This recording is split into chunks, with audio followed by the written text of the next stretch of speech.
5वां बाब और उसकी पहली आयत से 19वीं आयत तक देखेंगे। ये बाइबल की एक बड़ी मशहूर स्टोरी है।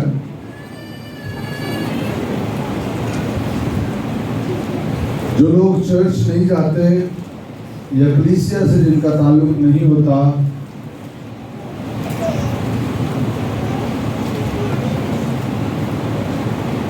संडे स्कूल उन्होंने अटेंड नहीं किया,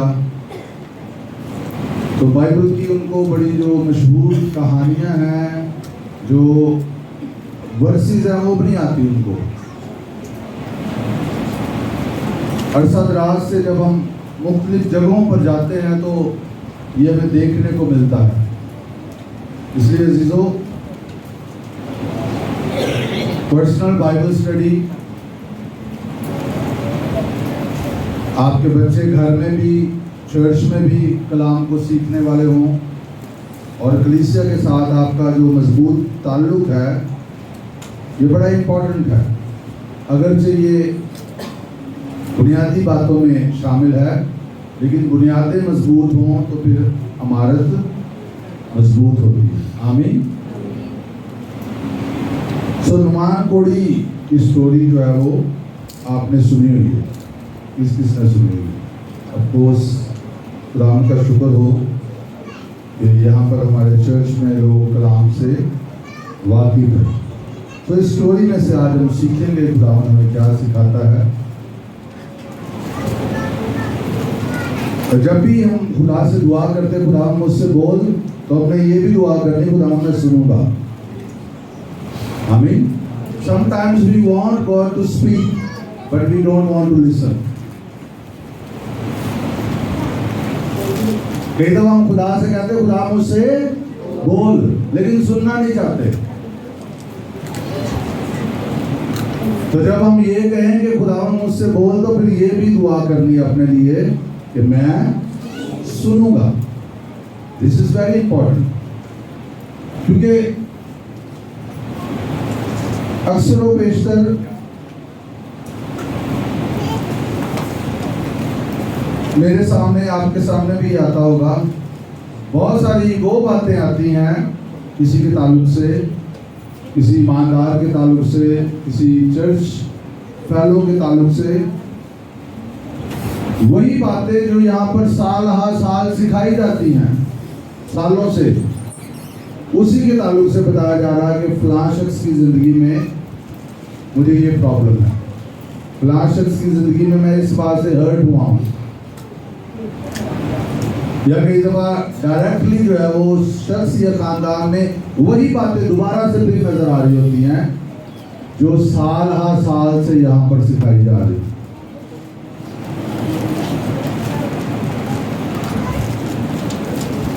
तो इसकी वजह क्या है? खुदा के कलाम को हलीमी से कबूल ना करना, खुदा के कलाम को उस तरह रिसीव ना करना।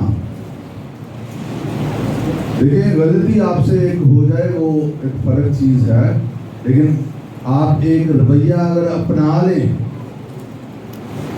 तो वो दुरुस्त नहीं है। आमीन।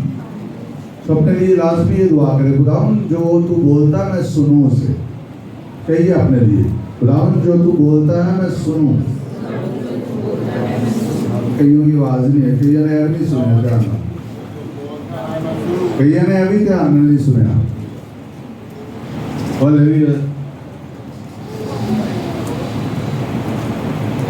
कई दफ़ा तो दिल करता है कि बस ना ही बताऊँ आपको, जो दिल करता। कहिए, खुदावंद जो तू बोलता है मैं सुनूं। This is very important.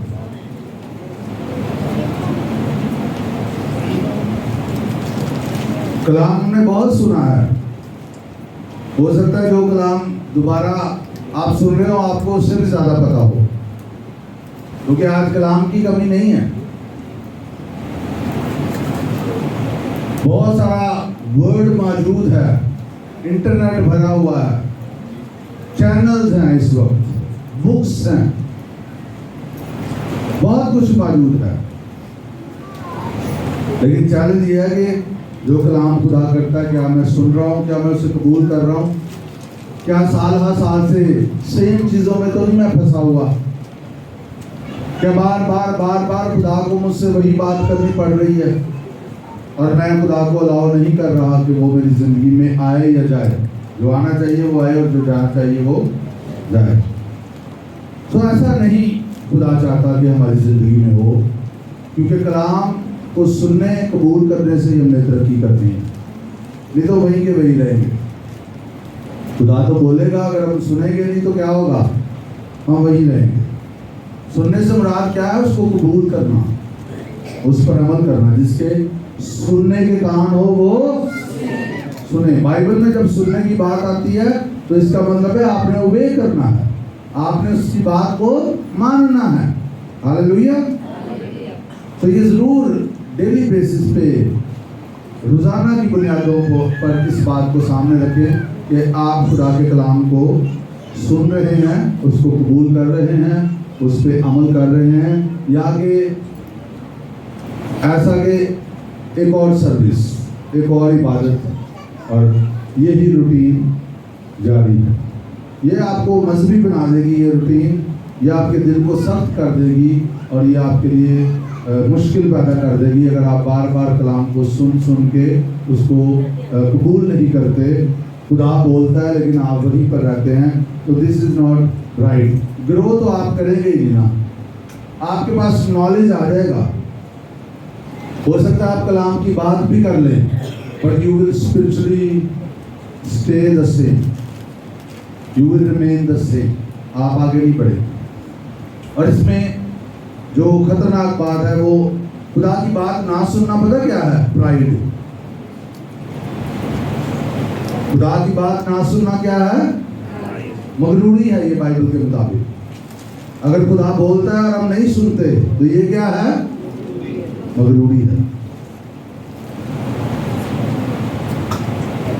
मिसाल 16वां बाब, इससे पहले कि हम इस पैसेज की तरफ आए चंद बातें और देखते चले जाएं। 16वां बाब और उसकी 10वीं आयत।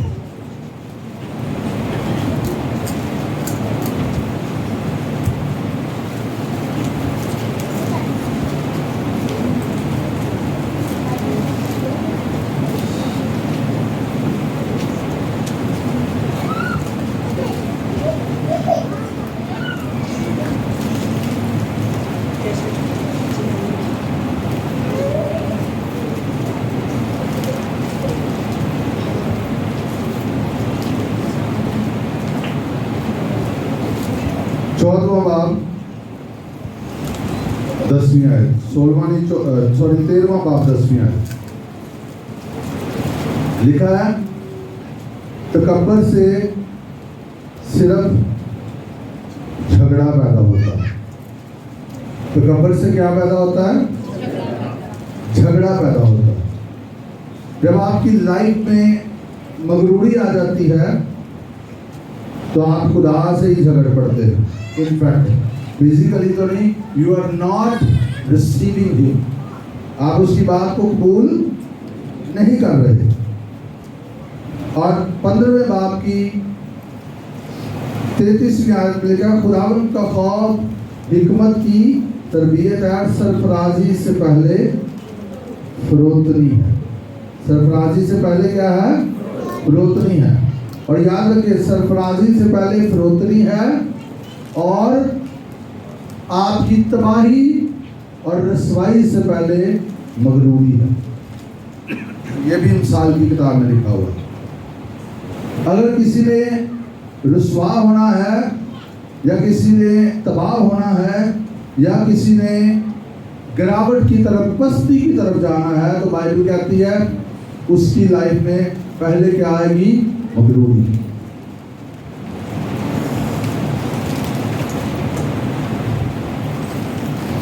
आपको वाइब्स मिलना शुरू हो जाएंगी, आपको अपने अंदर अगर सेंस हो जाए तो बड़ी अच्छी बात है, लेकिन दूसरों को जरूर सेंस होना शुरू हो जाएगा जो रूहानी सेंस रखते हैं। आपकी जिंदगी में जब मगरूरी आ रही है तो फिर आप किस चीज की डेस्टिनी की तरफ बढ़ रहे हैं, पस्ती की तरफ। किधर जा रहे हैं आप?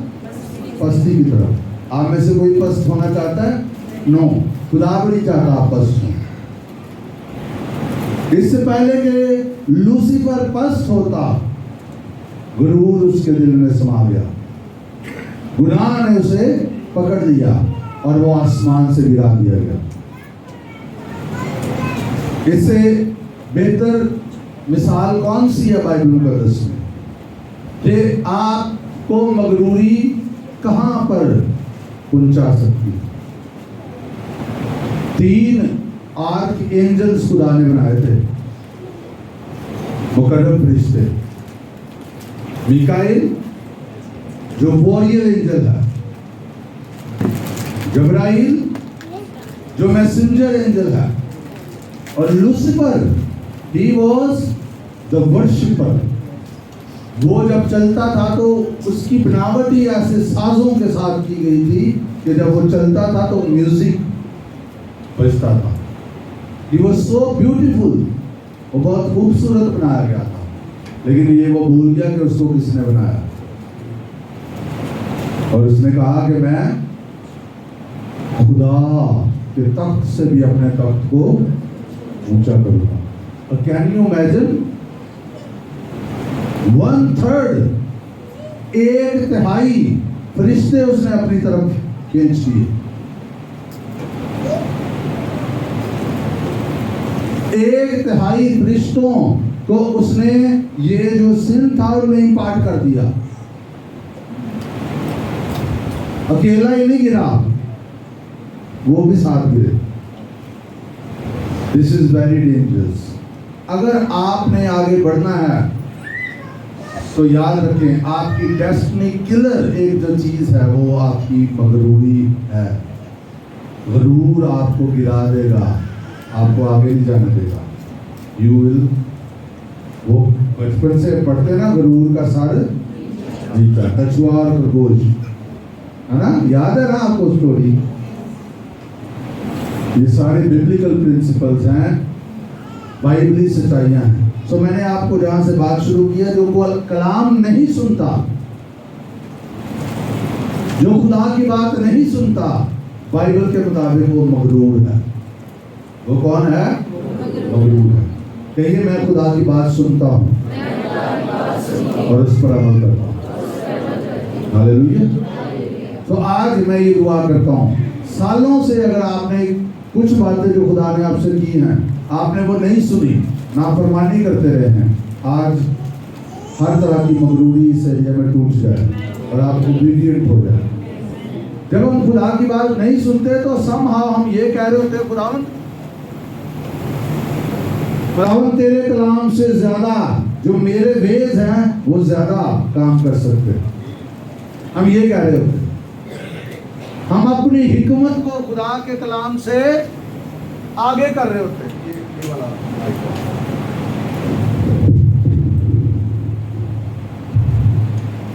हम अपनी हिकमत पर ज्यादा डिपेंड कर रहे होते हैं। खुदा कहता है मुझ पे भरोसा रखो। हम अपने वेज को छोड़ते नहीं, हम उन्हीं चीजों पर भरोसा रखते हैं जो जिन पे हम सालों से कर रहे हैं, और खुदा पर भरोसा करना कभी नहीं सीखा। एक बात याद रखें, लिसन केयरफुली, आपको समझ आए या ना आए, एक बात डिसाइड कर लें, I am going to trust God. मैं खुदा पे भरोसा रखूंगा। आमीन। आपको कोई समझ नहीं आ रही, सब कुछ हो सकता है, आपको लगता हो कि ये सारा कुछ तो बिगड़ गया है, बट स्टिल आप क्या कहें, खुदा मैं तुझ पे भरोसा रखता हूँ। आमीन। खुदावन पर भरोसा रखने से आप शर्मिंदा नहीं होंगे, आप रुसवा नहीं होंगे। Hallelujah, hallelujah. इससे फर्क नहीं पड़ता हालात कितने बिगड़ गए। He is the Lord, He is on throne। वो तख्त पर बैठा है, वो तमाम हालात को एक वक्त में तब्दील कर सकता है। जॉन वेस्ली जो रिवाइवलिस्ट हो गुजरे हैं, उनकी एक स्टेटमेंट बहुत मशहूर है। उन्होंने कहा, खुदा कुछ नहीं करता जब तक जमीन पर कोई दुआ नहीं करता। आपकी दुआएं खुदा को मुतहर्रिक कर देती हैं कि वह जमीन पर आपके लिए कुछ कर सके। Hallelujah. So trust the Lord, not your ways. मिसाल की किताब में क्या लिखा? अपने सारे दिल से खुदावन पर तवक्कल कर। और आगे क्या लिखा है? अपने फहम पर, अपनी समझ पर, अपनी अंडरस्टैंडिंग पर भरोसा ना कर। अपनी सब राहों में उसको पहचान और वो तेरी रहनुमाई करेगा। लिखा तू अपनी ही निगाह में दानिशमंद ना बन। हालेलुया। तो जब हम खुदा के कलाम को सुप्रीम लेते हैं, जब हम खुदा के कलाम की हिकमत को पहला दर्जा देते हैं, जब हम खुदा की राहों को जो हमारी राहों से उत्तम है, हायर है, उनको लेते हैं, तो फिर हम खुदा को मौका दे रहे हैं, फिर हम खुदा पर ट्रस्ट कर रहे हैं, फिर हम अपनी समझ पर ट्रस्ट नहीं कर रहे। हालेलुया। फॉर एग्जाम्पल बाइबल में एक इसका बड़ा जबरदस्त प्रैक्टिकल प्रिंसिपल है, दिया करो तुम्हें भी। ये खुदा का वे है। ये किसका वे है? खुदा का वे है। God is a giver God. और वो कहता है दिया करो तुम्हें भी। इंसान का वे ये नहीं है। इंसान चाहता है उसे मिले। He wants to receive. वो हर वक्त चाहता है उसे मिले। लेकिन प्रिंसिपल क्या है? Give and it shall be given unto you. Principle है बीज बो और फसल काटो। बहुत सारे लोग बीज बोए बगैर फसल काटना चाहते हैं। याद रखिए, खुदा आपके सीड्स को लेता है, खुदा आपके बीजों को लेता है। मैंने इसका बड़ी दफा एक्सपीरियंस किया।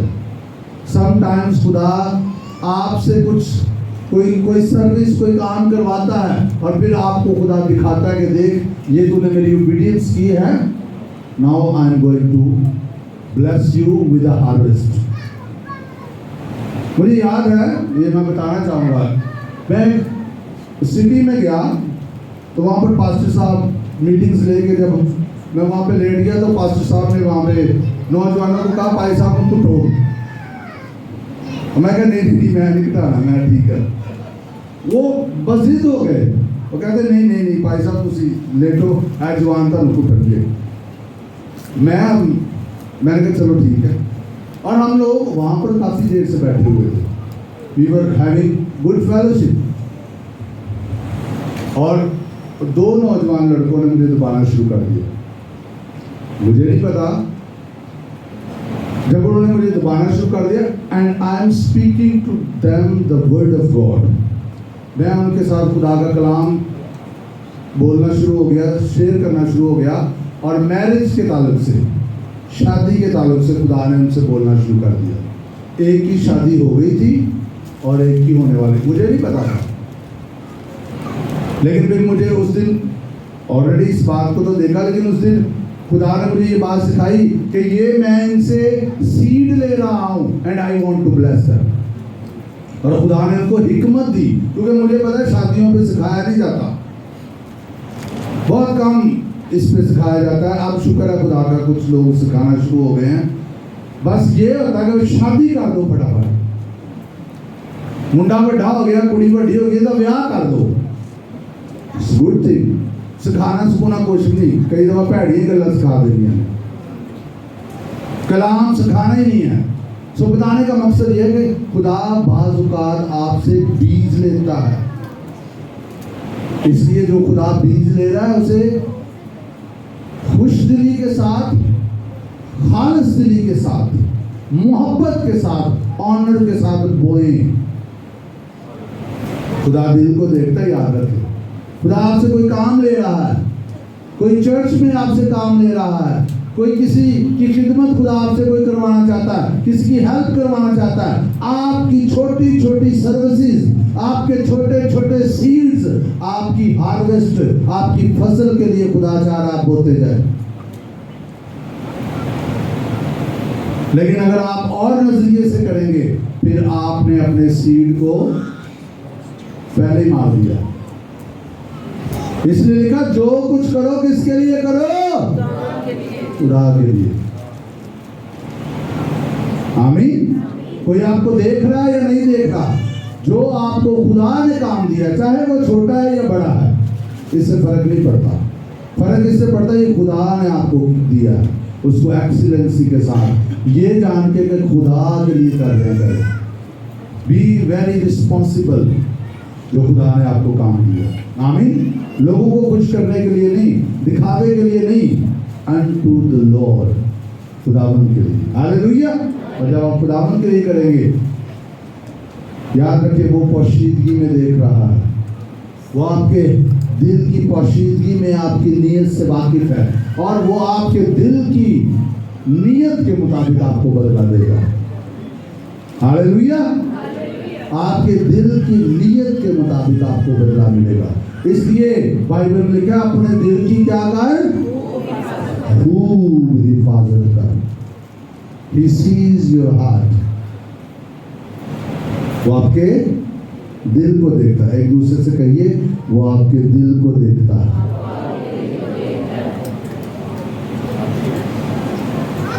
Hallelujah, hallelujah. तो जब हम उसका कलाम सुन रहे हैं तो इसका मतलब है हम हम्बल हैं। हम क्या हैं? फरोतन हैं। और सरफराजी से पहले क्या आएगी? फरोतनी आएगी। अपनी जिंदगी को चेक करते रहें कि आप मगरूर हैं या फरोतन हैं। तो अगर आप अच्छे चेकर हैं तो फिर आपको अपनी मंजिल भी नजर आ जाएगी। फरोतनी के बाद क्या आनी है? सरफराजी। और मगरूरी के बाद क्या आनी है? पस्ती। आप मगरूर होके सरफराज नहीं हो सकते, और अगर आप फरोतन हैं तो आपको सरफराजी से कोई रोक नहीं सकता। ठीक है? हलीम जमीन के वारिस हो गए। Hallelujah, hallelujah. God will bless you, God will bless you. अगर आप फरोतन हैं, और फरोतनी के लिए जो खुदा हमें टूल बता रहा है वो क्या है? उसका कलाम सुन के कबूल करना। जो वो बात करता है उसको कबूल करना। बड़ी डेंजरस बात लिखी हुई है मगरूरों के लिए। मिसाल की किताब में एक और 15वें बाब की 25वीं आयत लिखा है, खुदावन मगरूरों का घर ढा देता है। कौन ढाता है? बोलिए। खुदावन मगरूरों का घर ढा देता है। और फिर एक जगह पर लिखा है, खुदा मगरूरों का मुकाबला करता है।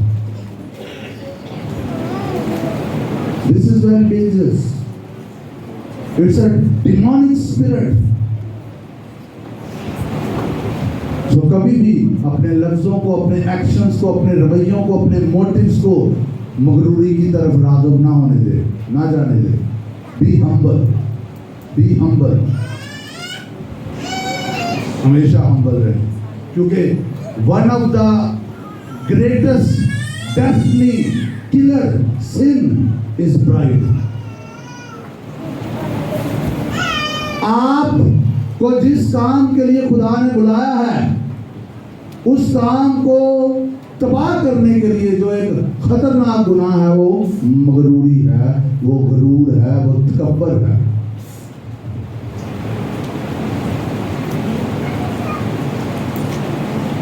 मत इसको इजाजत दें कि ये आपको डिस्ट्रॉय करे। आमीन। आइए आपको सवाल की तरफ वापस आए।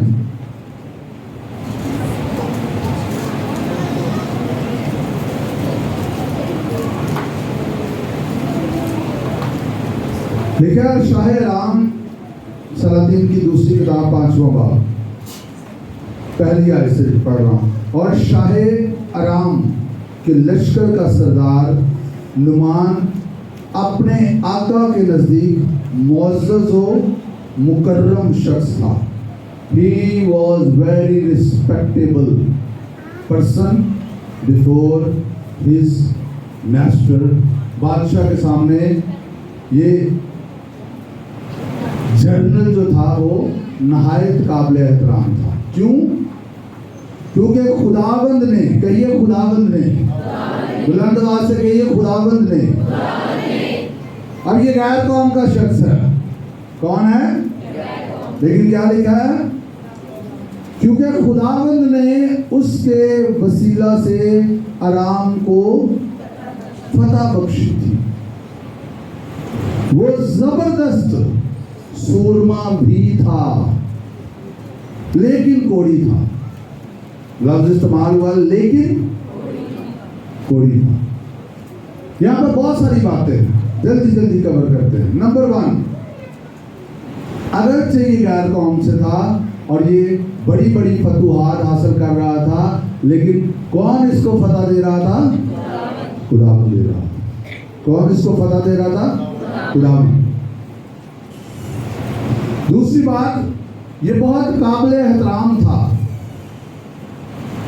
ये अपने बादशाह के सामने, ये फौज का सरदार था, जनरल था, काबिल एहतराम था, और फिर लिखा हुआ जबरदस्त सूरमा था, वॉरियर था, लेकिन कोड़ी था। लेकिन कोड़ी था। ये बड़े बड़े कामों के लिए इस्तेमाल हो रहा था। बड़े बड़े कामों के लिए। सुनिए, यहां पर हम सबको किसने बनाया? और वो अपने काम के लिए जिसको चाहे इस्तेमाल कर सकता है। आमीन, हालेलुया। वो ये बड़ी मशहूर बाइबल की जो है वो मिसाल है, वो गधे को भी इस्तेमाल कर लेता है जब उससे बलवाना हो, because he is the Lord, he is the Lord. Hallelujah. वो किसी को भी इस्तेमाल कर सकता है। इसलिए जिसको वो इस्तेमाल कर रहा है, ये उसका कमाल है, ये आपका कमाल नहीं है। अगर आप किसी छोटे या बड़े काम के लिए इस्तेमाल हो रहे हैं, दिस इज नॉट योर्स। ये जिसने आपको बनाया, उसने आपको इस्तेमाल किया। Hallelujah, hallelujah. सो इस चीज को कभी भी इसका क्रेडिट ना लें। याद रखिए, अगर आगे बढ़ना है, अगर आगे बढ़ना, जब भी आप इस्तेमाल हो, सारा क्रेडिट उसको दें। आप अंदर से झुके हों और कहें खुदा ये आपने किया, मैंने नहीं किया, सारा जलाल आपके लिए। हालेलुया। क्योंकि ये आपका कमाल है ही नहीं है, ये किसका कमाल है?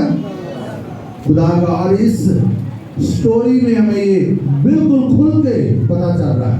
नुमान अगर कसरत से यूज हुआ था, but he does not know God.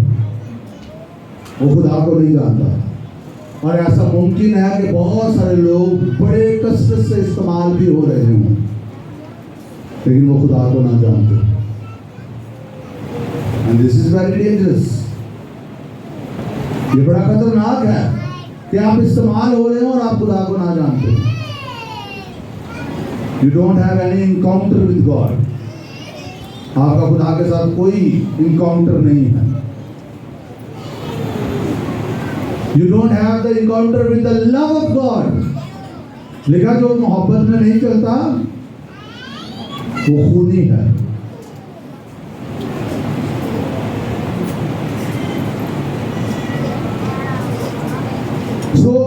खुश इस बात से नहीं होना कि आप इस्तेमाल हो रहे हैं। जैसे यीशु मसीह ने कहा अपने शागिर्दों को, उन्होंने आगे खुश होकर कहा कि तेरे नाम से बदरू हैं भी हमारे।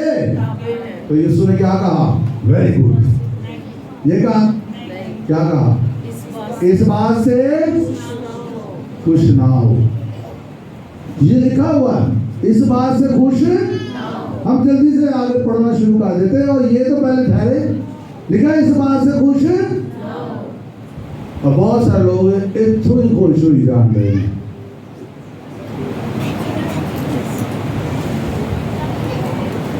और उन्होंने इसी को अपनी स्पिरिचुअलिटी का स्टैंडर्ड बना लिया। और वो इमेच्योर लोग हैं, और यही चीज उनको तबाह कर रही है। और फिर बहुत से ब्लंडर्स मारते हैं, और सोशल मीडिया पे भरा होता है। फिर और फिर गैर कौमों को मौका मिलता है कि वो खुदा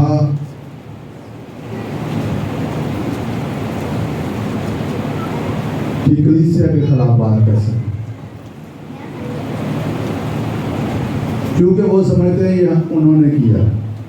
नो, अगर आपसे कुछ भी बन पड़ रहा है तो ये उसका फजल है। आमीन आमीन। लेकिन अरामी दिल बांध कर निकले थे और इस्राएल के मुल्क में से एक छोटी लड़की को असीर करके ले आए थे। वो नुमान की बीवी की खिदमत करती थी। सुने आ गया, उसने अपनी बीवी से कहा, काश मेरा आका उस नबी के यहाँ होता जो सामरिया में है, तो वो उसे उसके कोर से शिफा दे देता। हालेलुया। कौन सी लड़की है ये? इस्राएल में से कितनी लड़की है ये? छोटी लड़की है। 12 साल की हो, शायद 14 साल की हो, शायद 16 साल की हो। छोटी लड़की लिखा हुआ। 5 साल की तो नहीं होगी ना, इतनी छोटी नहीं होगी, क्योंकि वो क्या करती थी? खिदमत करती थी। तो वो जानती है कि सामरिया में एक नबी है और खुदा उसके वसीला से शिफा का काम करता है। सो किसी ने अंदर जाकर अपने मालिक से कहा, वो छोकरी भी जो है वो लड़की को ही कहते हैं, जो इस्राएल के मुल्क की है, ऐसा कहती है। सो अराम के बादशाह ने कहा, तू जा और मैं शाह इस्राएल को खत भेजूंगा। सो वो रवाना हुआ और 10 कंतार चांदी और 6000 मिस्काल सोना और 10 जोड़े कपड़े अपने साथ ले लिए, और वो उस खत को शाह इस्राएल के पास लाया, जिसका मजमून ये था कि ये नामा जब तुझको मिले तो जान लेना कि मैंने अपने खादिम नुमान को तेरे पास भेजा है, ताकि तू उसके कोर से उसे शिफा दे। अब बादशाह के पास ये खबर पहुंची है कि वो लड़की छोटी ऐसे कहती है, और उसने क्या किया? नुमान को दोबारा जरा पढ़ें, रवाना किया। कैसे रवाना किया? 10 कंतार चांदी और 6000 मिस्काल सोना और 10 जोड़े कपड़े अपने साथ ले लिए। काफी ज्यादा कीमती सोना चांदी और कीमती कपड़े देकर नुमान को गिफ्ट्स देकर भेजा जा रहा है। और गिफ्ट्स डायरेक्ट किसके पास आ रहे हैं? नुमान किसके पास जा रहा है? शाहे इस्राएल। किंग टू किंग बात हो रही है, अथॉरिटी टू अथॉरिटी बात हो रही है। और उसे कहा जा रहा है कि तू नुमान को शिफा दे। जब शाह इस्राएल ने उस खत को पढ़ा तो अपने कपड़े फाड़ कर कहा, क्या मैं खुदा हूं कि मारूं और जलाऊं? जो ये शख्स एक आदमी को मेरे पास भेजता है कि उसको कोर से शिफा दूं। तो अब जरा गौर करो, देखो कि वो किस तरह मुझसे झगड़ने का बहाना ढूंढता है। He was the king. He was the कहाँ का किंग था ये? इस्राएल का। और इसके पास मैसेज क्या आया है? नुमान को कोर से शिफा दे। मैसेज कैसे पहुंचा है? उधर किसने प्रवोक किया नुमान की बीवी को? छोटी लड़की ने। वो कहां से आई है? इस्राएल से आई। इस्राएल से आई हुई असीर गुलाम छोटी लड़की को ये पता है कि वहां पर एक नबी है जो शिफा देता है। शाह इस्राएल को नहीं पता।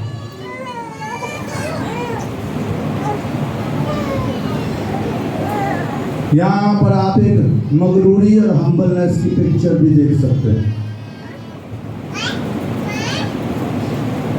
वो गर्चे अपने मुल्क से दूर है लेकिन खुदा के फिर भी करीब है। वो शाह इस्राएल मुल्क में है लेकिन उसे नहीं पता कि यहाँ पे खुदा ने एक बंदा रखा हुआ है। And this is dangerous. क्या आप किसी मुकाम पर हो and you still don't know, फिर भी आपको पता नहीं है कि आपके पास क्या बेनिफिट्स हैं। जैसे आज क्रिश्चियंस जिस मुकाम पे हैं, यीशु ने उनको जो मुकाम दिया उनको पता ही नहीं है उनके बेनिफिट्स क्या हैं, उनके पास क्या कुछ मौजूद है। देखिए जब शाह इस्राइल ने उस बात को पढ़ा, ओके सो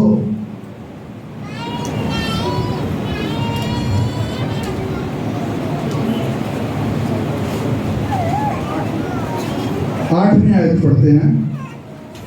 जब मर्दे खुदा अलीशा ने सुना कि शाह इस्राइल ने अपने कपड़े फाड़े तो बादशाह को कहला भेजा, तूने अपने कपड़े क्यों फाड़े? अब उसे मेरे पास आने दे और वो जान लेगा कि इस्राइल में एक नबी है। तो अभी तक जो है रेवलेशन नबी तक महदूद है। अगर आपके पास पहला मुकाशफा नहीं है तो दूसरा मुकाशफा आपको कब मिलेगा? आपके पास आपको ए नहीं आता तो आपको बी कौन सिखाएगा? छोटी लड़की को के पास क्या मुकाशफा था, नॉलेज था कि इस्राइल में एक नबी है। बादशाह को शायद ये तो पता था एक नबी है, बट वो जो खुदा के साथ उसकी कुर्बत थी शायद उसको नहीं जानता था, या वो उसको अंडर एस्टिमेट कर रहा था।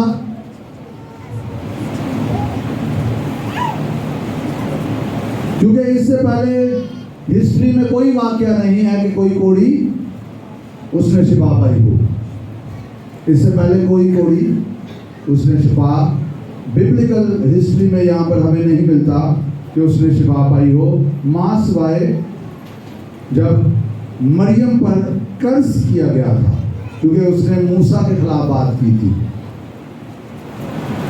तो उस पर कोड आ गया था और फिर उसको 7 दिन के लिए बंद कर दिया गया था, क्योंकि कहा गया था कि अगर ये अपने बाप के मुंह पर थूकती तो क्या ये इसको इस बात की सजा नहीं मिलती।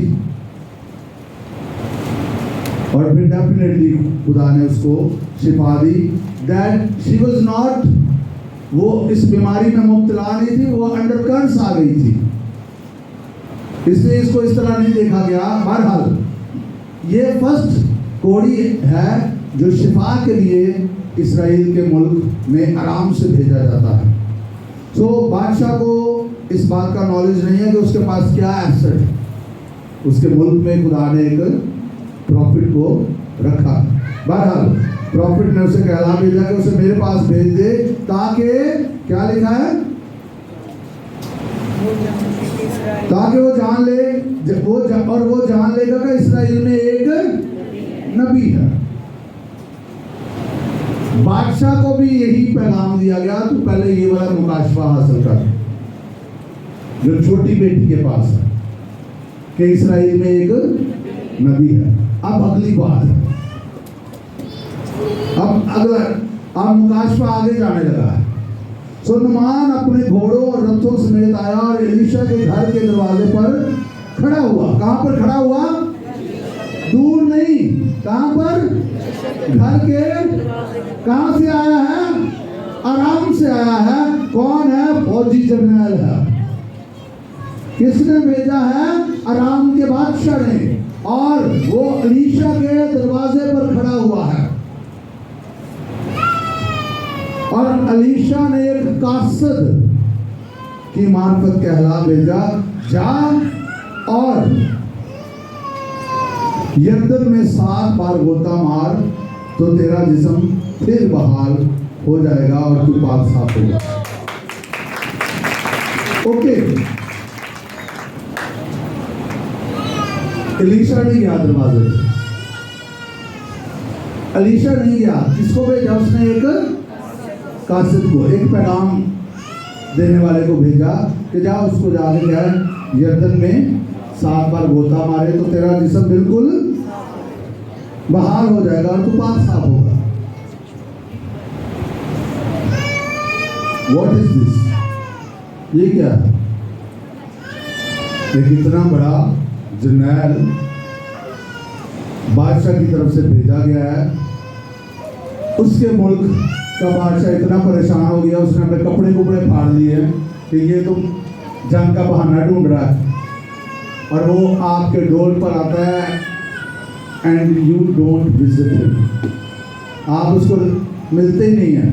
आप किसी को भेजते जाओ, उसको क्या है, यहाँ पर अलीशा क्या कर रहा था, उसको अगला रेवलेशन दे रहा था।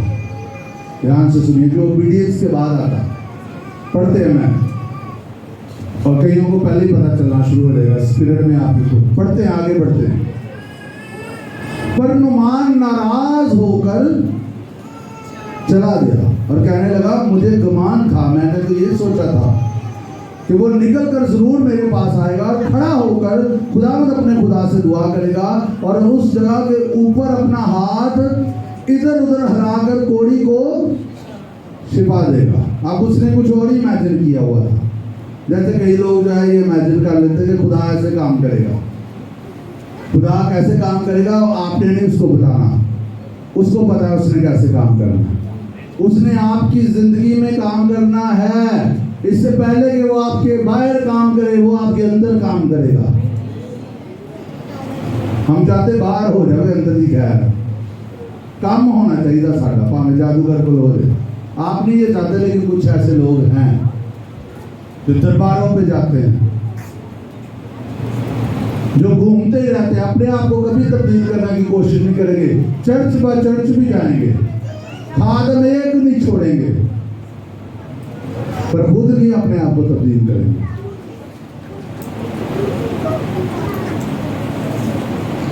नुमान नाराज हो गया। इसका अगर तर्जुमा आप पढ़ें तो इसके लिए जो लफ्ज इस्तेमाल हुए हैं वो फ्यूरियस हो गया, गजबनाक हो गया। इस बात से जर्नल था, गजबनाक हो गया वो। He was angry। और दूसरी चीज जो आपकी डेस्टिनी को किल कर सकती, याद रखे, वो आपका एंगर है, वो आपकी नाराजगी, आपका गुस्सा है। नुमान अगर नाराज होकर गुस्सा करके चला जाता वापस, तो क्या होता? कोड़ में मर जाता। दूसरी डेंजरस चीज जो आपको तबाह कर सकती है, आपकी मंजिल को तबाह कर सकती, वो आपका गुस्सा, आपकी नाराजगी है। और हम समझते हैं ये तो, इससे तो कोई फर्क नहीं पड़ता, और खुदा हमें डील कर रहा है। कुछ हफ्तों से खुदा इस चीज को डील कर रहा है कि नाराजगी की जड़ें तक भी सूख जाएंगी सूखे नाम में आपकी जिंदगी में, अगर कहीं पर भी है, because it will destroy you. ये आपको तबाह कर देगी। जिससे आप नाराज हैं, जिस पर आप गुस्सा है, उसको तो शायद कोई फर्क नहीं पड़ेगा, लेकिन आपको जरूर पड़ेगा, आपको जरूर पड़ेगा। रख के बैठे रहे दिल में, तो फिर कोड भी नहीं जाएगा। जो जिस कोड ने आपको पकड़ा हुआ वो भी नहीं जाएगा, because you are not letting go the things God don't want in your life.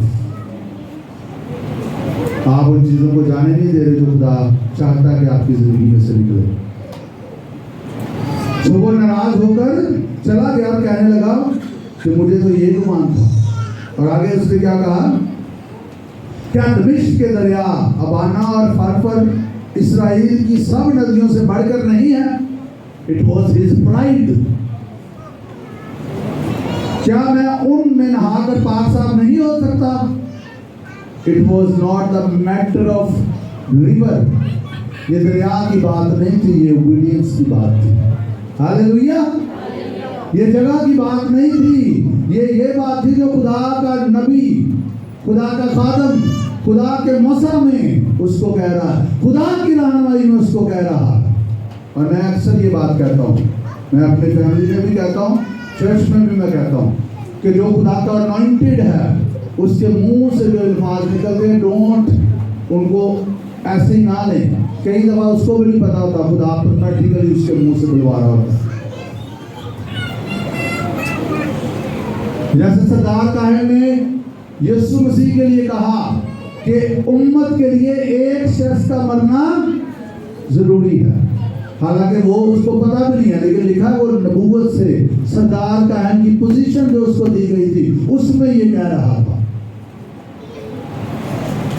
तो खुदा के जो मुकर्रर लोग हैं, जिनको खुदा ने आप पर मुकर्रर किया है, उनके अल्फाज को ऐसे फेंक ना दे।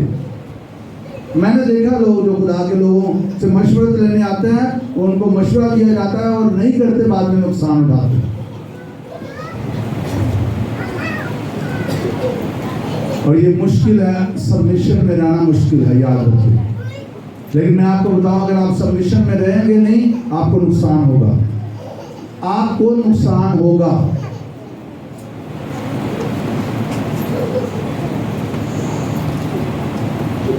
ठीक है, सो वो मुड़ा और बड़े कहर में चला गया। कैसे चला गया? बड़े कहर में। इट वॉज हिज एंगर, जिसने उसको गिरफ्त में किया हुआ था, हालांकि कोई मुश्किल बात थी। It was his problem.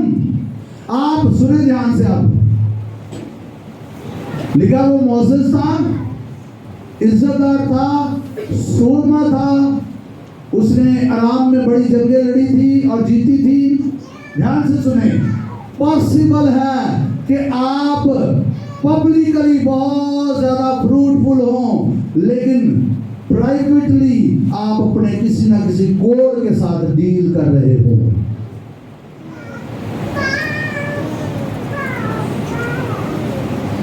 हो सकता है अपीरेंटली आप बड़े कामयाब हो बज़ाहिर, लेकिन अंदर से आप बहुत सारी चीजों के साथ डील कर रहे हैं जो आपको खा रही हैं, जो ना सिर्फ आपके लिए कोड, ना सिर्फ आपके लिए, जो आपके इर्द गिर्द हैं उनको भी लग सकता है, उनके लिए भी नुकसानदेह है। This is very dangerous. आपकी बैरूनी कामयाबियां आपके अंदर के कोड को खत्म नहीं कर सकती, वो सिर्फ एक ही शख्सियत करेगी और वो खुदा करेगा।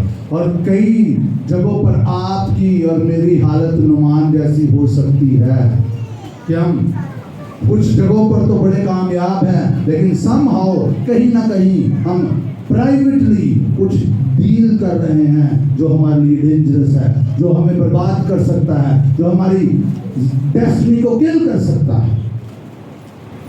और उससे नुमान ही की स्टोरी में हमारे लिए इंकरेजमेंट है, उससे शिफा मुमकिन है, क्योंकि इस्राएल में एक सिर्फ नबी नहीं है, आसमान पर एक खुदा मौजूद है जो आपको शिफा दे सकता है। Hallelujah, hallelujah. और यहाँ पर लिखा है, तब उसके मुलाजिम पास आकर उससे यूं कहने लगे, प्रेज द लॉर्ड। ऐ हमारे बाप, अगर वो नबी कोई बड़ा काम करने का हुक्म तुझे देता तो क्या तू उसे ना करता? बस जब वो तुझसे कहता है कि नहा ले और पाक साफ हो जा, तो कितना ज्यादा इसे मानना चाहिए। दुआ किया करें आपके इर्द गिर्द वाइज लोग हों, इससे फर्क नहीं पड़ता चाहे वो आपके मुताहिद हैं, फर्क इससे पड़ता है कि वो वाइज हैं, वो हिकमत रखते हैं। ये नौकर थे, ये मुलाजिम थे, लेकिन they had the wisdom of God, उनके पास हिकमत थी।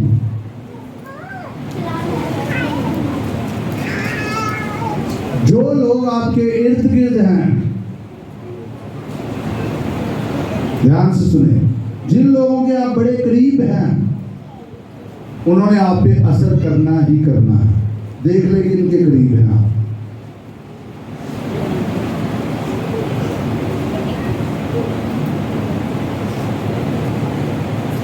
इसलिए बाइबल में बड़ा ध्यान से कहा गया शादियों के ताल्लुक से जल्दबाजी ना करें, क्योंकि शादियों में इन्फ्लुएंस करना होता है आपको। और आप अपनी लाइफ में देखें कौन से लोगों को आपने अपने करीब रखा हुआ है। क्या वो आपसे रूहानी बातें करते हैं? क्या वो आपसे रूहानी विचोर हैं? क्या उनकी मौजूदगी में आप हमेशा रूहानी तरक्की करते हैं? क्या उनके साथ फेलोशिप से आप ग्रो कर रहे हैं या आप ड्राइव हो रहे हैं? This is very important. At least 5 लोग अपनी लाइफ में देखें कौन से ऐसे हैं जो आपके करीब हैं और उनका इन्फ्लुएंस क्या है। आप समझते इससे कोई फर्क नहीं पड़ता, इससे फर्क पड़ता है, इससे फर्क पड़ता है, लेकिन बुरी सोचते अच्छी आदतों को बिगाड़ देती हैं। इसलिए आपके मेंटोर्स होना, आपसे जो सीनियर लोग हैं खुदावन में ज़्यादा मजबूत हैं, ज़्यादा रूहानी हैं, ज़्यादा समझ रखते हैं, उनकी जो है वो तजर्बा आपसे ज़्यादा खुदावन में, वो आपसे ज़्यादा आगे बढ़ गए हैं, उन लोगों के करीब रहने की कोशिश करें।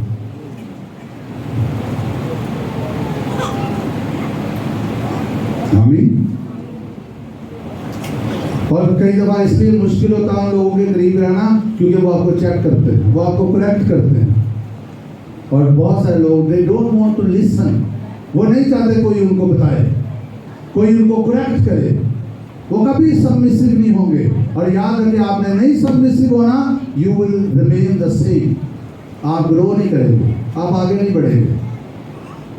आप जो खुदा जहाँ पर आपको चाहता है आप सबमिट कर दे, तापे हो जाए, आप नहीं करेंगे, you will remain the same, आप वहीं पर रहेंगे। यहाँ पर बड़ी इंपॉर्टेंट बात है, अपने इर्द गिर्द के लोगों को चेक करें, कौन से लोग आपके इर्द गिर्द।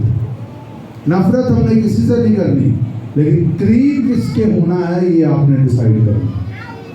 Hallelujah, hallelujah.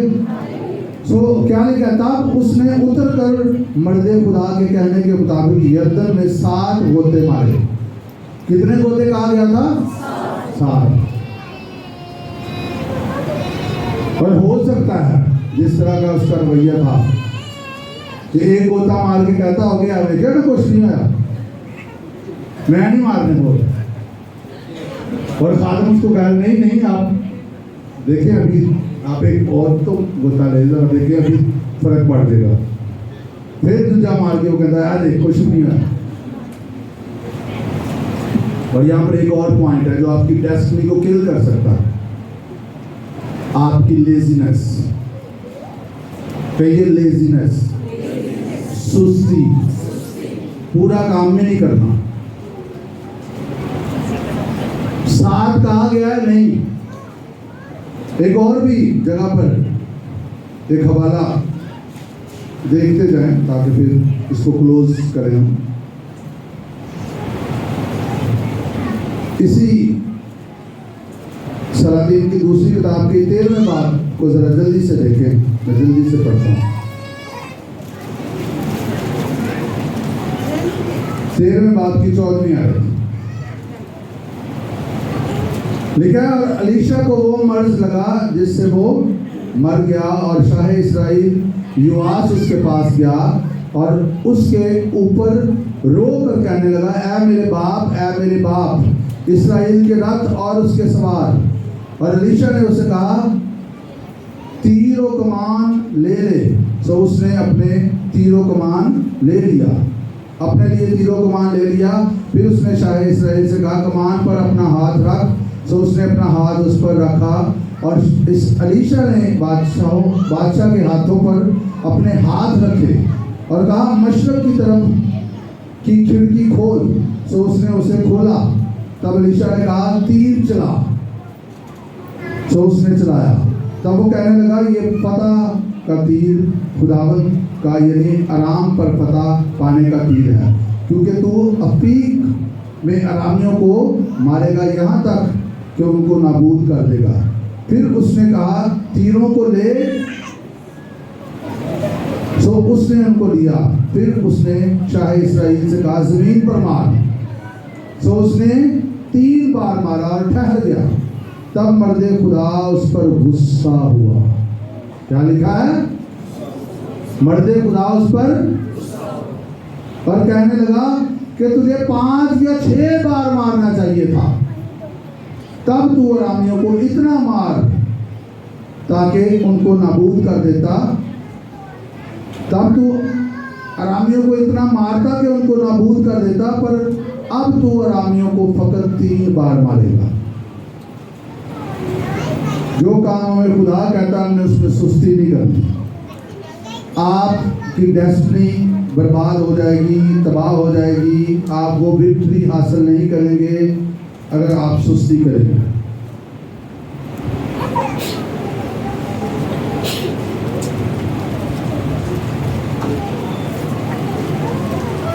तो यहाँ पर क्या लिखा, उसने 7 गोते मारे। और आप इसको खुद, अब टाइम नहीं है मैं इस पे वक्त लगाऊं। उसने 7 गोते मारे और उसका जिस्म छोटे बच्चे के जिस्म की मानद हो गया और वो पाक साफ हुआ। फिर वो अपनी जलो के सब लोगों समेत मर्दे खुदा के पास लौटा और उसके सामने खड़ा हुआ और कहने लगा कि देख, अब मैंने जान लिया। अब ध्यान से सुनना है, अब मैंने जान लिया कि इस्राएल को छोड़ और कहीं रुए जमीन पर कोई खुदा नहीं। Hallelujah, hallelujah. जो भीतर बात यहाँ पर है, क्यों एलीशा नहीं गया था? क्योंकि एलीशा चाहता था ये नबी के रेवलेशन से आगे बढ़े। हालेलुया। वो ये नहीं चाहता था कि ये क्रेडिट मुझे मिल जाए कि मैं हाथ ऐसे ऐसे करके उसे शिफा दूं तो वो कहे नबी ने मुझे शिफा दी है। एलीशा ये चाहता था जो शिफा दे सकता है उसी पर इसका ध्यान जाए। Hallelujah, hallelujah. और एलीशा ने ये कहकर अपने पर से उसकी नजरें हटा दी और खुदा पर उसकी नजर लग गई। और जब वो इधर से निकला है पाक साफ होके, तो उसने ये नहीं कहा इस्राएल में कोई नबी है, उसने कहा इस्राएल को छोड़कर रुए जमीन पर और कोई खुदा नहीं। Hallelujah, hallelujah. उसका ये रेवलेशन ग्रो कर गया और खुदा ये चाहता है और खुदा के लोगों की भी ये रिस्पॉन्सिबिलिटी है।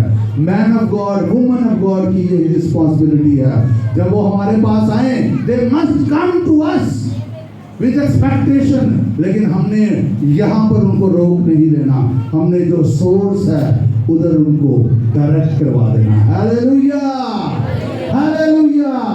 क्योंकि शिफा का मंबा एलीशा नहीं, शिफा का मंबा खुदा था। हालेलुया। और आगे क्या लिखा है? फिर अगेन, हालांकि नबी गिफ्ट्स रिसीव कर लेते थे, नबियों के पास खाली हाथ जाने से मना किया गया था, पर इसने नहीं गिफ्ट रिसीव किया। क्यों? पढ़ते हैं।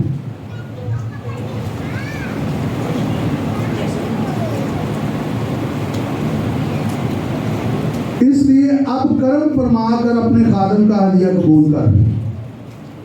कैसी बात है, पहले नहीं उसको मिला वो एलीशा, अब उसको मिला जब उसने शिफा पा ली। अब वो कह रहा है कि मैं जान गया कि इस्राएल को छोड़, किधर गई हो, आए कहीं रुए जमीन पर कोई खुदा नहीं है। इसलिए अब कर्म फरमाकर अपने खादम का हदिया कबूल करा। लेकिन उसने जवाब दिया, खुदा उनकी हयात की कसम जिसके आगे मैं खड़ा हूँ, मैं कुछ नहीं लूँगा। और उसने उससे बहुत असरार किया कि ले, पर उसने इनकार किया। कितना असरार किया उसने? बहुत असरार किया। बड़ी उसने उसकी मिन्नत की, या जिस तरह भी वो कर रहा था कि ले ले कुछ, उसने इनकार किया। उसने कहा नो, मैंने तेरा गिफ्ट नहीं लेना। क्यों नहीं ले रहा था एलीशा गिफ्ट? हाँ, वो उसको एक और रेवलेशन देना चाह रहा था। वो खुदा के इस रेवलेशन में उसको गहरा लेके जाना चाहता था। याद रखे, नबी खुदा के लोग वही करते हैं जो खुदा के रूह की करते हुए सुनते हैं। आमीन। तो अपने मां ने कहा, अच्छा तो मैं तेरी मिन्नत करता हूं कि तेरे खादम को 2 खच्चरों का बोझ मिट्टी दी जाए क्योंकि तेरा खादम अब से आगे को खुदावन के सिवा किसी गैर माबूद के हजूर ना तो सौंपनी कुर्बानी ना ज़बीहा चढ़ाएगा। Hallelujah, hallelujah. याद रखें, अगर एलीशा गिफ्ट रिसीव कर लेता तो नुमान अगले रेवलेशन में ना जाता। एलीशा चाहता था कि इसकी नजरें इधर आई ना, ये जान जाए कि ये शिफा इसको एलीशा ने नहीं दी, उसने दी है। पहले तो उसने ये जाना कि रूए जमीन पर कोई खुदा नहीं है। अब उसने कहा अब मुझे पता चल गया, अब मैं उसके सिवा कहीं और नहीं झुकूंगा। Hallelujah, hallelujah.